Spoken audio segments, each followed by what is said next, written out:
Morning दोस्तों, welcome to our channel technical लफड़ा। आज हम अपने चैनल में जानेंगे हिस्ट्री के बारे में। फादर ऑफ हिस्ट्री किसे कहा जाता है, आइए जानते हैं। फादर ऑफ हिस्ट्री हमें कहा जाता है हेरोडोटस को। आइए जानते हैं। जैसे कि मैंने पहले की वीडियो में बताया था कि भारत के बारे में पता चलता है अनेक प्रकार से, पुराण से, इतिहास से, पुरातत्विक विभाग से, इस सब से पता चलता है हमारे भारत के बारे में।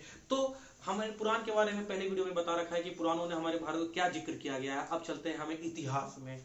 जैसे कि हम बता सकते हैं हिंद फारस, ये ईरान के लोग हुआ करते थे। फारस, ठीक है, उन्हीं के एक निवासी हुआ करते थे जिनका नाम था हेरोडोटस। उन्हीं को हम कहते हैं फादर ऑफ हिस्ट्री, ठीक है। इन्होंने भारत के बारे में कुछ ऐसी बातें कही हैं जिनको कि मानना असंभव है। उन्होंने कहा था कि शक्तिमान हुआ करते थे। शक्तिमान का मतलब कि एक आदमी में बहुत ताकत हुआ करती थी। भारत के लोगों पर चमत्कारी अलौकिक ताकत हुआ करती थी, जिसको हमारे विज्ञान और हमारे आज के लोग मतलब कि किताब नहीं साक्ष्य मतलब प्रूफ में मानती है। चलिए आप जानते हैं कि दो और साइंटिस्ट थे हमारे, दो और थे जिन्होंने हमारे इसको हिस्ट्री को डिवाइड किया है। जैसे कि हम बता सकते हैं कि काल के अनुसार, टाइम के अनुसार हमारे इन्होंने हेरोडोटस ने किया है।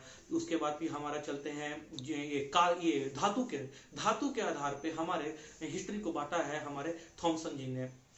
उसके बाद आप चलते हैं हमारा इसके लिखावट के आधार पे जॉन ब्रूस ने बांटा है। समझ रहे हैं, ये हिस्ट्री को तीन लोगों ने तीन तरीका से बांटा है, काल के हिसाब से, धातु के हिसाब से और उसके बाद लिखावट के हिसाब से। आइए चलते हैं कि लिखावट के हिसाब से क्या होता है। जैसे कि हमने जानते हैं पुराने समय में चलता था प्राग इतिहास काल, आदि इतिहास काल और इतिहास, ये तीन में है डिवाइड, ठीक है।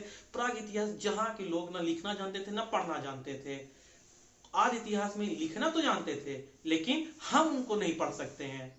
उसके बाद इतिहास में लिखना भी जानते थे और हम उनको पढ़ भी सकते हैं। जैसे कि हमारे पुराने राजा रानी की कहानियां उन्होंने अपने साक्ष्य लिख के गए हैं किताबों में, उनको इजीली वे में पढ़ लेते हैं। लेकिन जो हमारे आदि इतिहास में मोहनजोदड़ो, हड़प्पा, सिंधु सभ्यता के जो लोग ने किताबें लिखी थी या जो भी साक्ष्य लिखे मिलते हैं, हम उनको पढ़ने में असमर्थ हैं, क्योंकि उनकी जो लिखावट थी वो भाव चित्रात्मक थी। मीन्स की कौआ, चिड़िया, पक्षी, कबूतर के रूप में वो लिखते थे।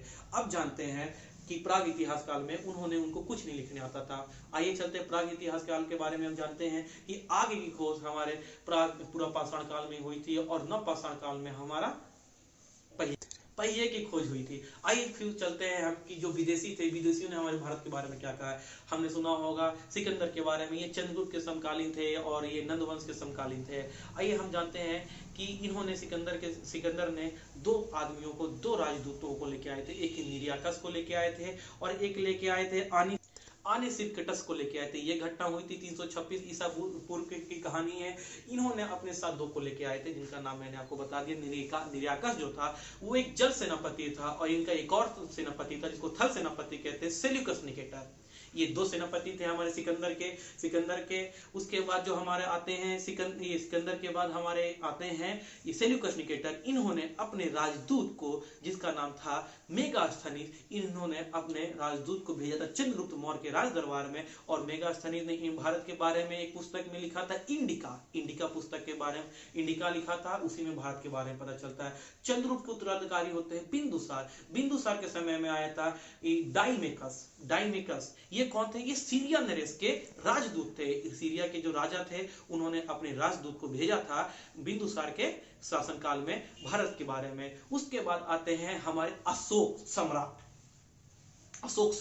महान अशोक सम्राट। इनके राजदूत, इनके समकालीन में हमारे मिस्र के राजा टॉलमी ने अपने हमारे यहाँ भेजा था डायनीसियस को। ये राजदूत थे टॉलमी के, और टॉलमी ही वो राजा थे जो मिस्र के राजा थे जिन्होंने लिखा था एक किताब नेचुरल हिस्ट्री या भारत के भूगोल एक किताब लिखी थी, इन्होंने लिखा था। ये जो डायनीसियस है, ये ससुरा वहां जाके बताया था भारत के बारे में कि यहाँ गड्ढा, यहाँ चेड़, यहाँ चिड़िया, यहाँ पहाड़ ऐसा था। तो उन्होंने उसके आधार पे किताब लिखी थी भारत का भूगोल। उसके बाद फिलनी आते हैं। फिलनी ने हमारे भारत के भूगोल के बारे में नेचुरल हिस्ट्री के बारे में लिखा था, गाय के बारे में, पशु के बारे में, पशुधन के बारे में भी, यही सब के बारे में नेचुरल हिस्ट्री के बारे में फिलनी जी ने लिखा था। इसी तरह हिरसोंग आए हर्षवर्धन के समय में, ठीक है। ये हर्षवर्धन कौन रहे हैं आपको हम बताएंगे, थानेसर के राजा हुआ करते थे इन लोग। आइए चलते हैं, उसके बाद की कहानी भी है हमारे पास। हर्षवर्धन के बाद भी और भी लोग आए थे, संयुगन आए थे। उसके बाद भी हमारे हेनसोंग जी आए थे, फाइयान जी आए थे, ये भी आए हैं। और हेनसोंग जी ने बहुत एक फेमस किताब लिखी, CU की ठीक है। और ये हिंसवान के समय में हमारे नालंदा के जो आचार्य रह चुके थे वो सीलभद्र थे।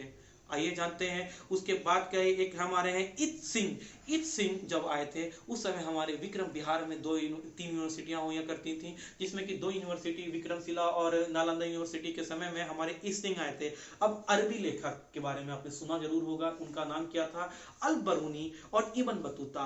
अल बरूनी जो थे ये महमूद गजनवी के समय में आए थे। 1000 ईस्वी में महमूद गजनवी ने हमारे भारत पे आक्रमण किया था।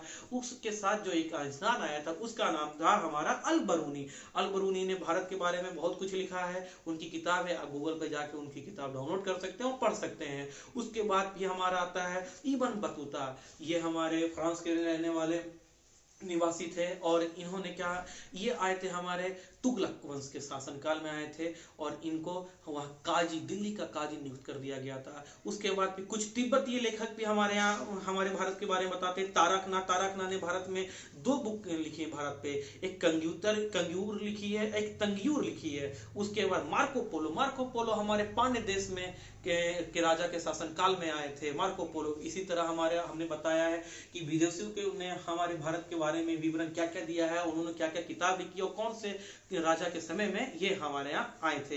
इसी तरह दोस्त और भी अमेजिंग फैक्ट और वीडियो देखते रहे हमारे।